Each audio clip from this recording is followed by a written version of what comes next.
청취자 여러분 안녕하십니까. 장원석입니다. 2018년 10월 29일 월요일 YTN 라디오 수도권 투데이를 시작하겠습니다.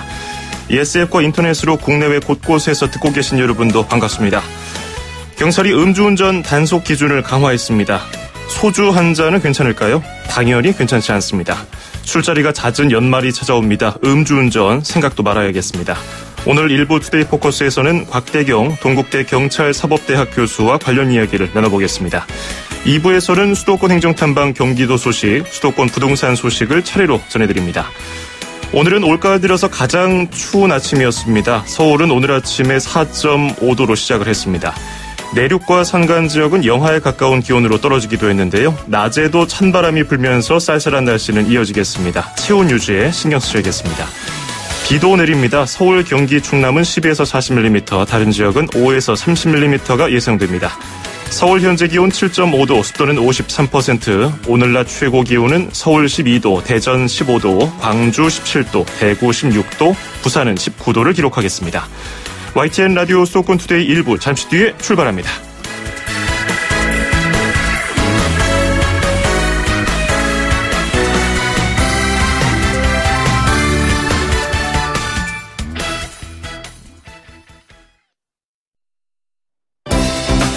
수도권과 관련된 소식은 모두 여기 YTN 라디오 수도권 투데이.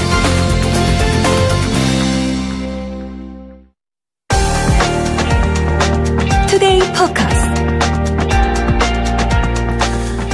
지난달 25일 부산에서 만취 운전자 차량에 치여서 의식불명 상태에 빠진 윤창호 씨 소식 기억하십니까? 여전히 상태가 호전되지 않고 있습니다. 음주운전은 하루 이틀 문제가 아니죠. 대통령도 공개적인 발언을 통해서 음주운전을 뿌리 뽑아야 한다고 밝혔습니다. 경찰이 이에 대해서 고강도 대책을 내놨는데요. 음주운전 단속 기준을 혈중 알코올 농도 0.05%에서 0.03%로 강화했습니다. 또 음주운전을 하다가 2번 적발되면 면허를 취소하는 투 스트라이크 아웃 제도를 도입한다고 밝혔습니다. 또 5년 사이에 3번 단속에 적발되면 차량을 압수한다고 합니다. 과연 음주운전을 획기적으로 줄이는 시작점이 될 수 있을지 좀 기대를 해봐야겠는데요. 음주운전 단속 기준과 처벌 수위 등에 대해서 의견 있으시면요. 짧은 문자 50원, 긴 건 100원이 드는 샵 0945, 우물정 0945번으로 문자 보내주시기 바라겠습니다. 자, 오늘 곽대경 동국대 경찰사법대학 교수와 함께 이 이야기 나눠보도록 하겠습니다. 교수님 안녕하세요. 네, 안녕하십니까? 예, 음주운전은 심각한 범죄라는 점을 강조하면서 시작하면 좋겠는데요. 일단 네. 교수님은 음주운전에 대해서 어떤 견해 갖고 계십니까? 예, 음주운전은 자신의 생명과 건강뿐만 아니라 다른 사람의 생명과 안전을 위협할 수 있는 그런 어떤 심각한 범죄 행위다. 그리고 이 음주운전으로 인해 가지고 어떤 피해가 발생하였더니 이걸 갖다 회복하는 게 거의 불가능하고, 심지어는 한 사람이나 한 가정의 어떤 안전과 평화, 이걸 완전히 빼앗아가는 그런 행동이 된다. 이렇게 이제 걱정하고 있습니다. 예. 교수님, 수화기를 조금 가까이 대고 말씀해 주시면 감사하겠습니다. 경찰이 음주운전 단속 기준을 좀 강화했고요. 처벌도 좀 강화시킨다고 얘기를 했습니다. 그동안 처벌이 약하다는 지적이 있었는데요. 이번에 몇 가지 기준이 강화됐는데 이 정도면은 전문가가 보시기에 충분한 수준이라고 보시는지요? 아주 충분한 그런 수준은 아니지만 최소한 음주운전은 해서는 안 된다라는 그런 어떤 인식을 개선하는 데 좀 도움이 될 걸로 생각합니다. 예. 우리나라에서는 이 음주운전 때문에 사고가 발생한 게 1년에 한 2만 건 정도 되고요. 사망자가 439명, 그래서 또 부상자가 33,364명, 이런 정도고, 재범률이 45%로 상당히 높기 때문에, 예. 상당히 좀 사회적인 인식 변화, 이게 굉장히 필요한 그런 시점이라고 생각합니다. 예. 이렇게 재범률이 높은데도 불구하고 그동안 기준도 약하고 처벌도 약하다는 비판이 많았습니다. 그런데 왜 이렇게 단속 기준과 처벌 기준을 높이기가 어려웠다고 분석하고 계시는지요? 사실 이런 기준들을 변화시키기 위해서는 입법이 필요한 그런 경우들도 있습니다. 예. 그래서 이제 이것이 이제 국민들의 생활에 관련된 주요한 사항이고, 그래가지고 법률을 다시 이제 제정할 필요가 있는 경우도 있고 또 아니면 현재 있는 법을 갖다가 개정해서 좀 더 처벌 조건을 갖다 강화하는 그런 것들이 필요하기 때문에 국회에서 이런 것들을 갖다 입법 과정을 통해서 변화시켜줘야 되는 그런 문제가 있기 때문에 아무래도 좀 시간이 걸리고 조금 어려움도 있었던 것 같습니다. 예. 그래서 이번에 그 윤창호 씨 사례를 들어서 이른바 윤창호법 제정을 요구하는 목소리도 높지 않습니까? 네. 근데 음주운전을 치사가 아니라 살인죄를 적용해야 된다 이런 목소리가 있는데 이에 대해서는 어떻게 보시는지요? 네. 사실 그 음주 운전이라고 한 건 아까 말씀드렸지만 자기뿐만 아니라 다른 사람의 그 생명까지도 위협할 수 있는 그런 거고요. 예. 이게 단순히 술 먹고 실수를 했다 이게 아니라 상습적으로 음주를 하는 그런 경우에는 이건 그 자기가 알면서도 그런 행동을 계속 유지를 해왔기 때문에 고의가 아니냐. 그렇게 이제 본다면은 보다 이제 적극적으로 본다면 그럼 어떤 특정한 사람을 대상으로 한 게 아니다 하더라도 어떤 살인으로 볼 수 있는 그런 여지도 있는 거 아니냐 이런 논의들이 있는 게 사실입니다. 예. 그리고 경찰이 고속도로 음주운전 단속을 예고했는데도 지난 23일 오후 10시부터 자정까지 단 2시간 만에 고속도로 진출입로 31개소에서 45명이 적발됐습니다. 네. 단속을 미리 알렸는데도 불구하고 술을 마시고 운전대를 잡는 사람들의 심리에 대해서는 어떻게 보시는지요? 상습적으로 운전을 하는 사람들은 음주운전의 그 습관이 몸에 지금 배 있는 사람들이 많이 있습니다. 예. 이 사람들은 자기 고집이 굉장히 강하고요. 주변에서 음주운전을 만류하는 그런 의견을 갖다 무시하기 쉽고 굉장히 이제 호기를 부리는 그런 어떤 행동을 하는데요. 결국 이 사람들의 그 심리를 살펴보면 그 속에는 아주 근거가 없는 낙관적인 착각이 있습니다. 예. 그러니까 다른 사람은 다 적발이 된다 하더라도 나는 음주운전과 단속에 적발이 안 될 거야라는 전혀 아무런 근거가 없는 그런 자기만의 착각이 굉장히 강하다. 그렇게 말씀드릴 수 있겠습니다. 예. 그런 착각을 좀 고쳐줄 만한 캠페인도 한두 가지가 아닙니다. 예를 들어서 계속해서 교수님도 강조하고 계시는 다른 사람의 생명까지 위협하는 살인행위 이런 얘기가 있고요. 근데 그런 캠페인 계몽 활동의 효과가 얼마나 있는지 그런 연구에 대해서 제가 찾아보진 않았습니다만은 이런 인식을 바꾸기에는 좀 역부족이라는 비판이 많습니다. 그래서 교수님께서는 우리 사회에서 음주운전을 저지르는 사람이 계속 발생하는 주된 원인으로 뭘 꼽고 계시는지요? 결국 그런 어떤 행동이 개인의 어떤 의사결정에 의한 판단일 수도 있지만 우리 사회의 그 음주운전에 관대한 그런 어떤 분위기 이것도 이제 일정 부분 이제 영향을 주고요. 예. 그리고 음주운전으로 인해서 자기가 예상할 수 있는 어떤 처벌 수위가 아직은 좀 낮은 것 이것도 또 영향을 주는 게 아닌가 그렇게 생각하고 이런 음주운전을 예방하기 위한 교육이라든지 홍보 캠페인 이런 것들도 좀 체계적이고 지속적이 못한 그런 것도 또 한 원인이 된다고 생각을 합니다. 예. 만약에 이런 캠페인이 좀 개선된다면은 충분히 음주운전을 하는 사람 수를 줄일 수 있을까요? 네. 이런 교육이나 홍보 캠페인 같은 게 당장 단기적인 효과를 바로 보여주는 건 아니지만 이것이 이제 중장기적인 그런 어떤 긍정적인 효과를 불러주고요.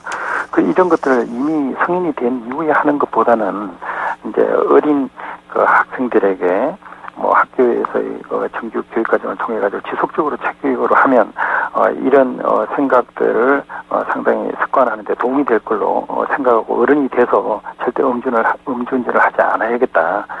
이런 생각을 확산하는 데 분명히 긍정적인 영향이 있을 걸로 기대를 합니다. 예. 지금 음주운전 단속 기준 강화 그리고 처벌 강화에 대해서 많은 분들 또 의견 주고 계신데요. 끝자리 8307 쓰시는 분께서도 이번에 경찰이 투 스트라이크 아웃 제도를 도입한다고 한 것에 대해서 더 강력한 걸 요구하셨어요. 원 스트라이크 아웃으로 음주운전한 사람에게는 기회를 줄 필요가 없습니다. 이렇게 얘기하셨고요. 또 0842 쓰시는 분께서는 음주는 제2의 범주도 만들고 있는 강력 범주 중 하나라고 생각이 됩니다. 운전도 문제지만은 그 외 범죄 발생 시 감면보다는 강화해야 된다. 처벌을 강화해야 된다. 이렇게 생각됩니다. 이렇게 말씀해 주셨는데 좀 강한 처벌, 강한 단속 기준을 요구하는 분들이 많은 것 같은 분위기인데요.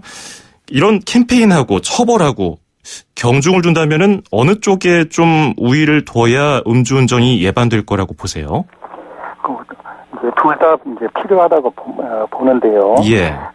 지금 그 처벌을 강화하면서 말씀하신 대로 음주운전을 처음 하는 사람들 같은 초범의 경우에는 벌금이라든지 또는 교통안전에 대한 교육이라든지 그리고 그 사람의 나중에 운전에 대한 모니터링 뭐 이런 것들을 해가지고 지속적으로 관심을 가질 필요가 있고 사실 이제 음주운전을 재범을 한 그런 사람들은 단지 이제 벌금을 높이는 것뿐만 아니라 차량 몰수라든지 아니면 일정한 횟수 이상은 아예 그냥 운전면허를 영구 폐지하는 뭐 이런 쪽도 고려할 필요가 있다고 생각합니다. 그래서 이제 초범자와 재범자를 구분을 하고요.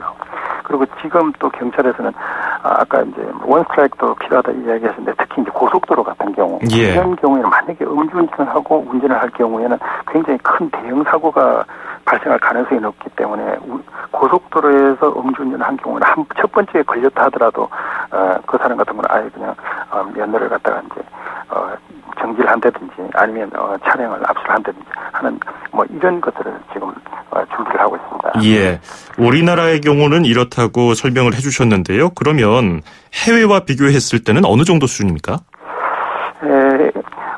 외국에서는 우리보다 더 엄격하게 음주운전을 처벌하는 그런 나라들이 많습니다. 예. 그 일본 같은 경우는 기준 자체가 0.03% 혈중 알코올 농도 0.03이면 이제 처벌을 하는데 3년 이하의 명예훼손 정지라든지 5년 이하의 징역 또는 이제 1,300만 원 벌금입니다.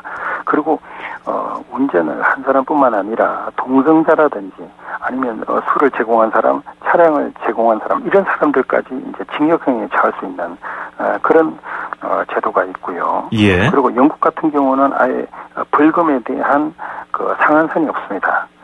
그리고 이제 최고 이제 14년의 그 징역유예까지 갈 수 있고요. 그리고 브라질 같은 경우는 기준 자체가 아예 0.01%입니다. 그래서 이것만 넘어도 50만 원 벌금이나 1년간 면허 정지 뭐 이런 것들이 이제 가능하고 0.06%를 넘었다 그러면은 징역형 그리고 음주운전으로 인한 교통 사고를 갖다가 낸 경우는 살인죄 적용도 가능한 그런 것 됐고요. 그리고 술에 가장 관대한 나라 중에 하나가 러시아입니다. 예. 근데 러시아는 아예 그 기준 자체가 0%입니다. 그러니까 술을 한 방울만 마셔도 이게 이제 처벌이 가능하고 2년 이하의 명예훼손 정지 그리고 동승자에 대한 처벌도 가능하도록 그렇게 돼 있고요. 그리고 음주운전에 대해서 이제 가장 좀 고민을 많이 한 나라 중에 하나가 미국입니다. 예. 미국에서 그 어린 아이들이 음주운전자에 의해서 교통사고로 사망을 한 이런 것 때문에 이 어머니들, 학부모들이 굉장히 강하게 엄격한 처벌을 주장하고 했었는데요. 그러다 보니까 미국 캘리포니아주 같은 경우는 초범이라고 하더라도 사망을 갖다가 사망사고를 했을 경우에는 최대 10년까지 징역이 가능하고 이거는 워싱턴이나 뉴저지주도 비슷합니다. 예. 그리고 1982년부터 음주운전을 한 경력자가 또다시 사고를 했을 때는 이걸 아예 2급 살인죄로 이제 적용을 하고 그러면 이제 징역 15년에서 최대 종신형까지 가능한 그런 제도를 두고 있습니다. 예. 확실히 운전대를 잡기에 겁이 나서 좀 그런 범죄를 저지르지 못할 정도로 강력한 법안들을 만들고 있는 다른 나라 사례를 들어주셨는데요. 지금 8307번님 계속해서 시내 운전도 원스트라이크 아웃제도 필요하다 다시 한번 강조를 해주셨고 5917번님 음주 단속 경찰 인력이 부족할 경우에는 단기 아르바이트를 채용해서라도 연말연시 음주 단속을 강력하게 시행해야 됩니다. 이렇게 대체적으로 음주운전 단속 그리고 처벌을 강화해야 된다는 목소리가 높습니다. 이런 사회적인 분위기를 봤을 때 더욱 강력한 처벌이 필요하지 않느냐는 지적도 있거든요. 이 부분에 대해서는 어떤 입장이신지요? 예, 그렇습니다. 실제로 우리 사회에서 음주운전은 절대 용인할 수 없다.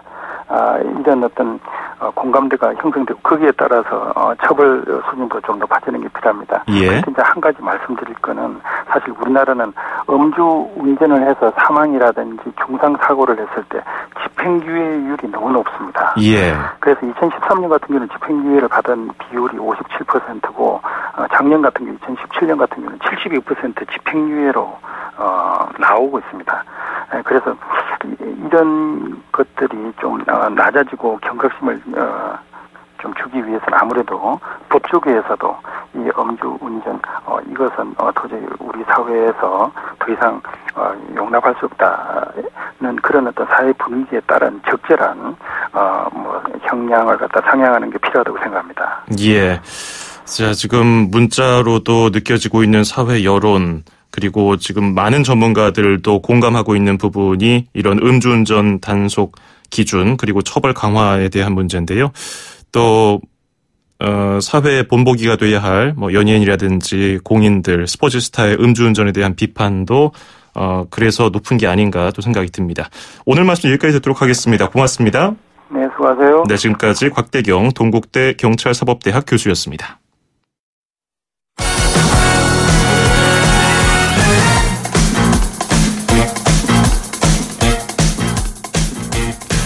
수도권 뉴스 브리핑입니다.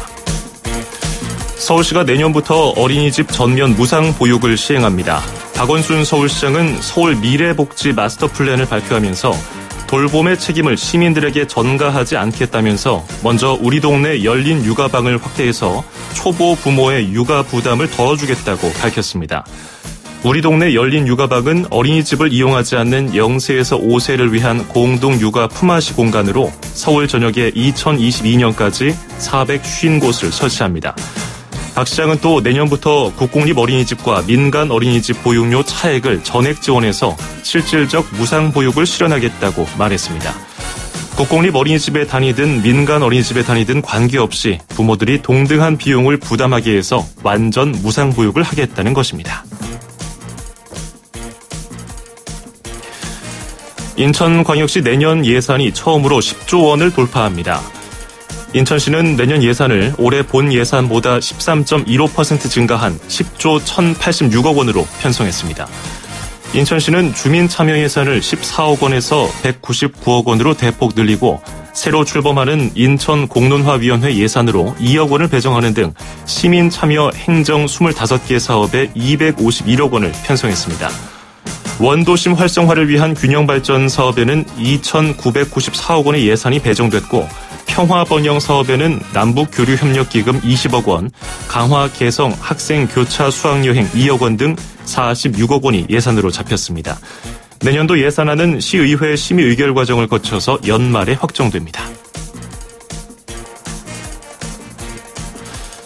농림축산식품부는 경기도 포천천에서 채취한 야생조류 분변에서 H5형 AI 항원이 검출됐다고 밝혔습니다. 농식품부는 항원이 검출된 지점을 중심으로 반경 10km를 야생 조수류 예찰 지역으로 정하고 이 지역에서 사육하고 있는 가금류와 조류에 대한 예찰과 검사를 강화하기로 했습니다. 또 이 지역에서 조류 이동을 통제하고 철새 도래지와 소하천 인근 농가에 대해서는 차단 방역을 강화합니다.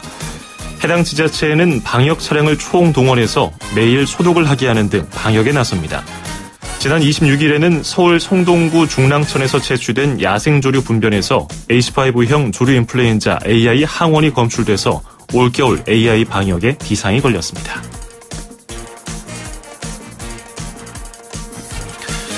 소상공인 결제 수수료를 0%로 낮추는 가칭 제로페이가 오는 12월 시범 시행을 거쳐서 내년부터 본격적으로 시작됩니다. 중소벤처기업부와 서울시는 제로페이 사업의 연내 시범 시행을 위해서 오늘부터 공동 가맹점을 모집한다고 밝혔습니다. 제로페이는 결제 과정에서 중간 단계인 벤사와 카드사를 생략해서 0%대 수수료가 가능하도록 한 결제 수단입니다. 소상공인 가맹점 수수료는 가맹점 연 매출액을 기준으로 8억 원 이하는 0%, 8억 원에서 12억 원은 0.3%, 12억 원 초과는 0.5%로 각각 설정됐습니다. 기존 신용카드 수수료율과 비교하면 평균 1.63%가 낮은 수준입니다. 시범 사업은 서울 지역을 중심으로 시행이 되며 감행을 희망하는 소상공인은 구청과 동주민센터 등에 방문하거나 온라인으로 신청할 수 있습니다.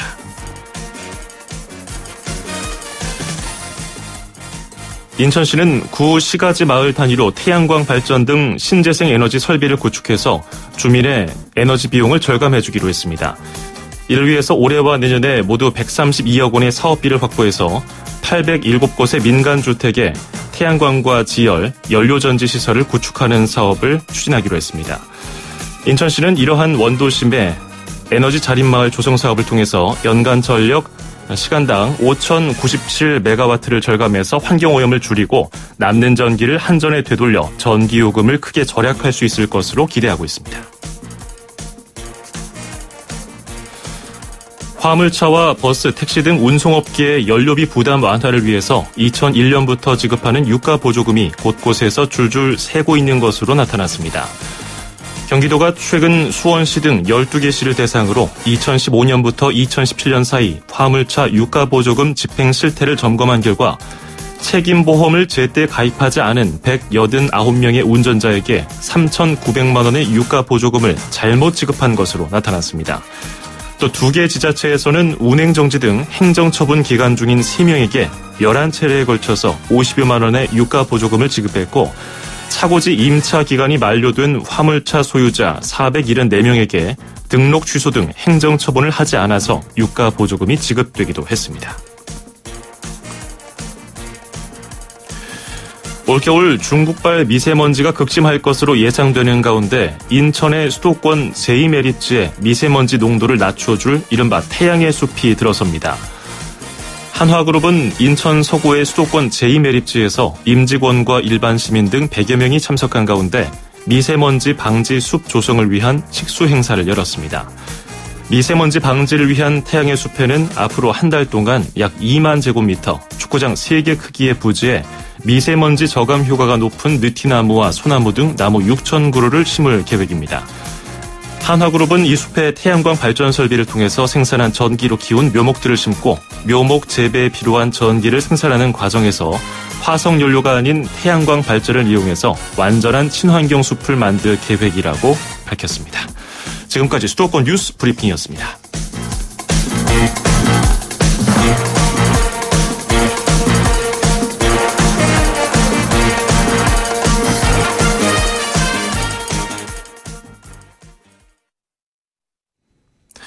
네, 수도권 투데이 1부 여기서 마무리하고요. 잠시 뒤 2부에서 찾아뵙겠습니다. 2,500만 수도권 청취자를 위한 모든 소식이 한자리에 YTN 뉴스 FM 수도권 투데이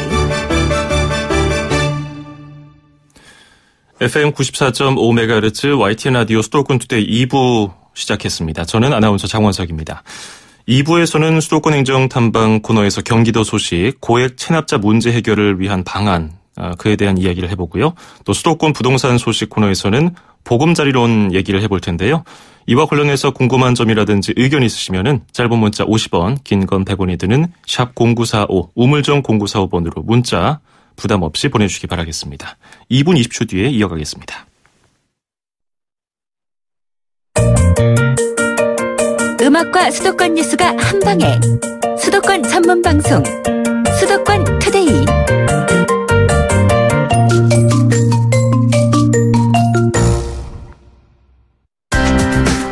서울, 경기, 인천, 집고! 수도권 정부의 핵심이 바로 여기에 수도권 행정탐방. 수도권 행정탐방 월요일 순서 경기도로 떠나보겠습니다. 오늘 국정감사가 사실상 마무리되는데요. 여기서 3년 이상 장기 고액 체납자가 5년 사이 41%나 증가했다는 통계가 나와서 그 부분이 지적을 받았습니다. 고액 체납자 문제는 납세 형평성은 물론이고요. 재정 건전성 문제까지 불러올 수 있기 때문에 꼭 관리하고 해결해야 할 문제입니다. 이런 고액 체납자 문제를 해결하기 위해서 경기도가 대여금고를 압류했다고 하는데요. 오늘 오태석 경기도 조세정의과장 연결해서 자세한 내용 알아보겠습니다. 오 과장님 안녕하세요. 네, 안녕하세요. 조세정의과장 오태석입니다. 예, 안녕하십니까. 네. 대여금고라고 하면요. 우리가 흔히 영화에서 많이 보고 흔히 볼 수는 뭐 없던 것들인데요. 이번에 세금을 걷기 위해서 압류한 대여금고가 구체적으로 뭡니까? 대여금고는요, 고객이 이제 현금이나 유가증권, 기금수 등을 안전하게 보관하기 위해서요, 은행으로부터 빌려 쓰는 개인 금고입니다. 근데 이제 은행 측에서도 보관 내용 물품을 확인할 수가 없고요. 예. 비밀이 보장되고 하니까 그 체납자들이 그 은행에 비밀리에 보관해왔던 것이죠. 예. 예전에도 이런 대여금고에 대해서 압수를 한 적이 있었나요? 저희가 이거를 매년 할 수는 없었고요. 예. 2009년도에 한번 실시를 했었습니다. 그랬군요. 예, 그래서 올해 또 4월에 또 하게 되었습니다. 예. 이게 조세 당국에서도 가끔 이렇게 살펴볼 수 있을 정도로 흔하게 일반적으로 사용하는 것들은 아니잖아요? 예, 그렇습니다. 보통 예. 자기 재산을 기금품이나 현금 같은 것을 집에서 보관하면은 저희가 이제 강력한 체납 처분 활동의 하나로 예. 가택 수색을 실시합니다. 예. 예, 이런 것을 이제 피하기 위해서 자기들이 비밀리에 은행의 VIP 고객들을 대상으로 해서 일부들 보관해서 관리하고 있습니다. 예. 그러면 이번에 대여금고를 압류하게 된 배경에 대해서도 좀 들어보고 싶네요. 예, 저희가 이제 보통 체납자들이 우리가 재산 같은 게 있으면 전부 압류를 하거든요. 재산 예, 조회나 또 예금 같은 것도 조회를 하고 이러니까 자기들이 이제 은행에 자기만이 비밀 열쇠나 번호를 키를 가지고 기증품을 보관해 오니까 그런데도 보관할 수 있다 이런 데 착안해서 저희가 이번에 계획을 하게 됐습니다. 예. 좀 생각보다 많이 가지고 있었습니까? 그 고액 체납자들이 대여금고를요? 네, 저희도 이게 예상했던 것보다는 많은 사람들이 우리가 한 4만 명을 상대로 해서 1,000만 원 이상 되는 그 고액 체납자를 대상으로 한번 조회를 했더니요. 예. 한 300개가 나왔습니다. 예. 네, 그 중에는 이제 또 사망한 사람이나 뭐 파산 또 우리가 압류했던 금액보다 다른 금융기관이 먼저 이제 압류가 돼 있어서 예. 그런 기관은 우리가 돈을 받을 수가 없어서 그런 걸 제외하니까 한 127개 체납자들이 대여금고를 관리하고 있었습니다. 예. 127명도 뭐 전부는 아니고 절반에 좀 못 미치는군요. 네, 그렇습니다. 예. 그 대여금고를 압류하니까 바로 깜짝 놀라서 체납 금액을 납부한 분들도 있다고요? 예, 저희가 사실은 압류는 지난 4월에 실시했습니다. 예. 해고서 이 압류 사항을 개인한테 통지를 했더니 자기 금고를 그 안에 물론 기증품이 있다고 생각이 되는데 예. 그거를 열고 강제 개봉하는 것을 피하기 위해서 자진 납부한 사람이 46명에 이르렀습니다. 예. 예. 진작에 좀 내시지 뭐가 좀 찔리셨는지 네. 개인 금고를 연다고 하니까 내셨군요. 그러면 압류를 했는데도 네. 납부하지 않고 버티는 체납자들은 어떻게 합니까? 저희가 뭐 이번에도 전부 개봉한 것은 아니고요. 한 반 정도 64개를 개봉을 했는데 물론 이제 저희도 요것을 약간의 불찰이 있었습니다. 예. 은행 측하고 협의 과정에서 압류를 하겠다는 것을 은행 측에 좀 알렸더니 많은 사람들한테 이렇게 알렸던 것 같아요. 자기네 고객이니까. 예. 그래서 사실은 저희도 좀 강제 개봉을 해봤는데 2개를 빼고는 전부 비어 있었어요. 예. 그래서 지금 10억 2천만 원을 우리가 징수했지만 그 중에 2사람은 현금이 좀 다발적으로 많이 나와가지고 그거는 우리가 체납액을 징수를 했고 나머지 62개 정도는 비어 있었습니다. 그렇군요. 예. 강제 개봉한 일부 금고는 어떻게 엽니까? 열 수 있는 방법이 없잖아요. 저희가 저희 세무 공무원은요, 가택 수색도 물론 영장 없이 가능하지만 이것도 마찬가지로 강제 개봉을 할 수 있는데요. 전문 열쇠 수리업자한테 가서 구멍을 드릴로 이렇게 뚫어서 예. 그 내용물을 확인했습니다. 강제권이 있군요. 예, 개봉하니까 그렇습니다. 일부 돈이 있었던 건데, 뭐 일부 강제 징수를 통해서 돈을 발견했는데 얼마나 돈이 있었습니까? 구체적으로요? 이번에 저 한 예를 들러보면요. 예. 그 한 체납자 대여 공고에서는 미화가 2만 달러가 나왔고요. 예. 또 엔화 있죠. 일본 엔화가 100만 엔 이상 또 나왔고, 58, 그 보석료 중에 일종인 58도 있었고, 예. 또 증권, 유가증권도 이렇게 있었는데, 사실은 돈은 많이 나왔는데, 이 사람은 1,300만 원 정도가 체납이 돼서, 그것만 강제 점유를 하게 되었습니다. 그렇군요. 그렇게 많은 네네. 재산이 있었는데도 지금까지 또 체납을 하고 있었기 때문에 이런 강제 조치에 들어간 것인데 이런 이제 조세의 건전성을 위해서 지금 조세 당국에서도 이런 활동을 하고 있습니다. 청취자분들께 한마디 하신다면요? 예, 청취자 여러분, 세금은 우리 사회를 지탱하는 가장 중요한 재원 중에 하나입니다. 내가 내는 세금이 경기도, 나아가서는 국가 발전에 초석이 된다는 자부심을 가지시고 조세 행정에 적극 협조해 주시기를 당부드리겠습니다. 저희 경기도에서는 현장 중심의 체납 활동을 더욱 강화할 계획입니다. 그래서 성실한 납세자께서 허탈감이 안 생기도록 조세 정의 실현에 적극 노력할 것임을 약속드리겠습니다. 감사합니다. 예, 꼬박꼬박 세금 내는 분들이 정말 상대적인 박탈감 느끼지 않도록 앞으로도 더 수고 좀 부탁드리겠습니다. 고맙습니다. 네네. 예, 감사합니다. 예, 지금까지 오태석 경기도 조세정의 과장이었습니다.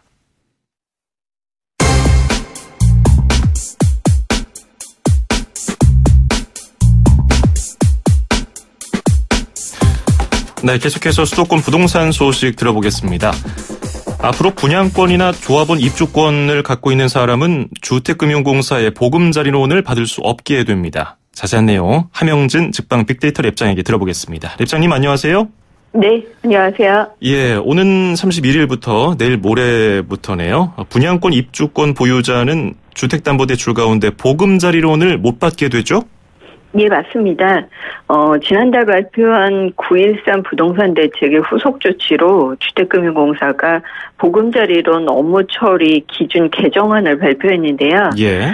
분양권이나 입주권을 보유주택으로 산정해서 1주택 이상 보유한 세대가 주택 신규 구입을 할 때 주택담보대출을 원칙적으로 금지하는 것입니다. 예.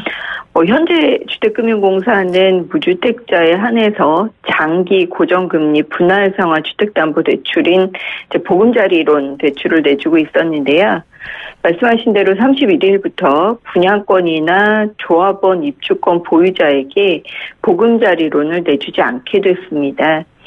다만 이제 보금자리론을 받은 날로부터 2년 이내에 기존 주택을 처분하는 조건에서 일시적 2주택을 허용하고는 있는데요. 예.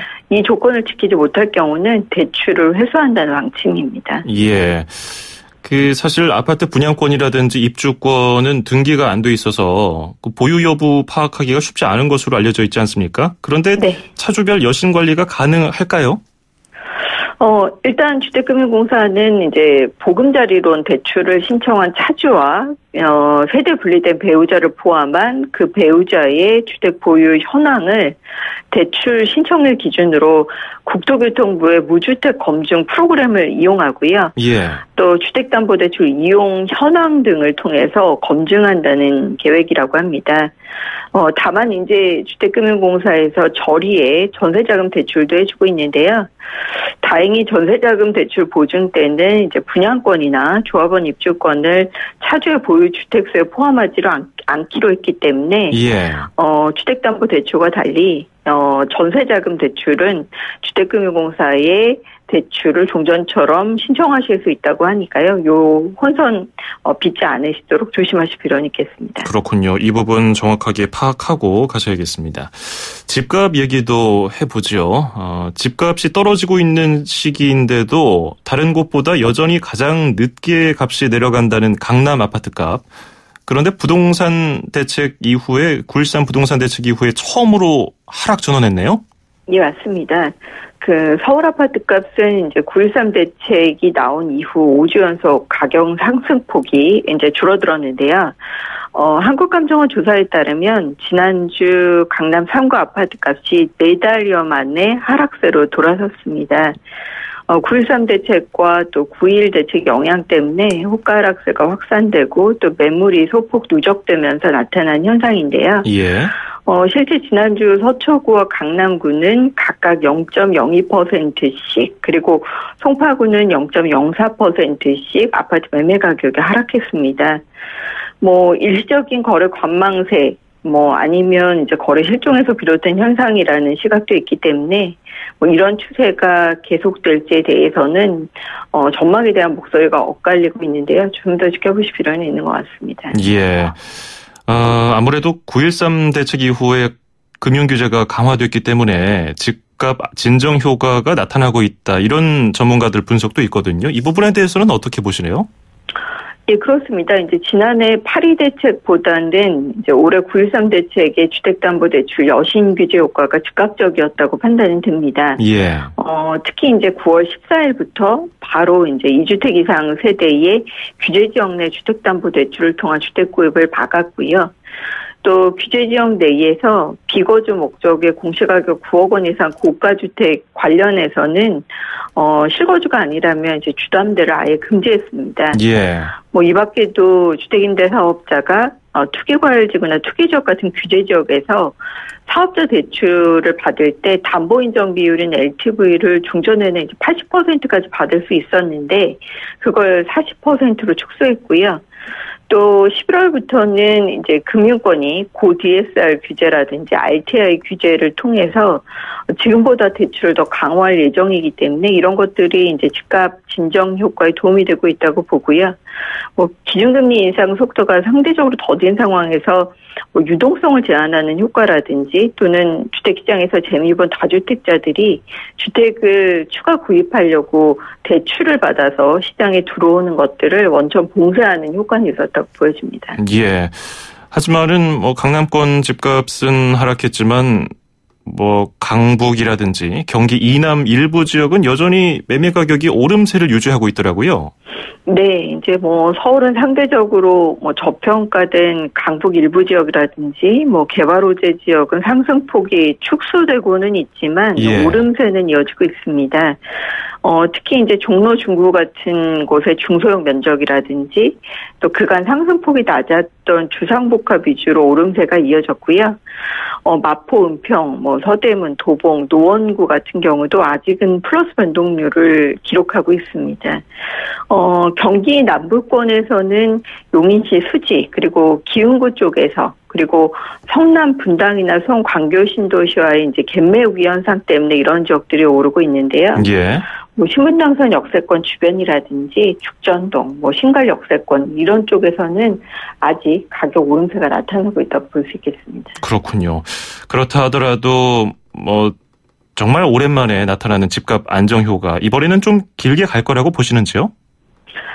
일단 서울 주택시장은 당분간 좀 숨을 고를 전망입니다. 정부 대책으로 대출과 세금 규제가 워낙 강력한 상황이기 때문에 투기적 가수의자 움직임은 둔화될 것으로 판단이 되는데요. 이제 대신 좀 아이러니하게 정부의 다주택자에 대한 집중 규제 때문에 사실상 다주택자는 추가 주택 구입이 어렵겠지만 무주택자가 주택을 사는 부분들은 여전히 문호가 열려 있거든요. 예. 이런 것들이 이제 똘똘한 한 채 선호 현상으로 이어지고 그 선호 현상이 이제 서울 같은 특정 지역에 지속되는 현상이 완전히 사라졌다고 보기는 힘들 것으로 보여집니다. 아시다시피 강남권은 워낙 이제 재개발이나 재건축 같은 정비사업 규제가 심하기 때문에 여전히 수요 대비 신규 주택이 아직은 부족한 편이고요. 당분간은 정부 규제나 가격 부담 때문에 거래가 주춤하긴 합니다만 이게 큰 폭의 가격 하락을 기대하기는 쉽지 않을 것 같고요. 가격 하락이 장기간 이어지지 않을 수 있는데요. 결국 11월 30일 한국은행의 금통위의 기준금리 향배라든지 또 11월에 종부세나 양도세와 관련된 소득세법 개정안의 국회 통과 여부 그리고 연말에 아직 수도권의 3기 신도시 입지가 발표되지 않았습니다. 그래서 이런 것들이 일련의 변수들을 좀 잘 지켜보실 필요는 있겠습니다. 예, 알겠습니다. 오늘 말씀 고맙습니다. 예, 감사합니다. 네, 지금까지 함영진 직방 빅데이터 랩장이었습니다.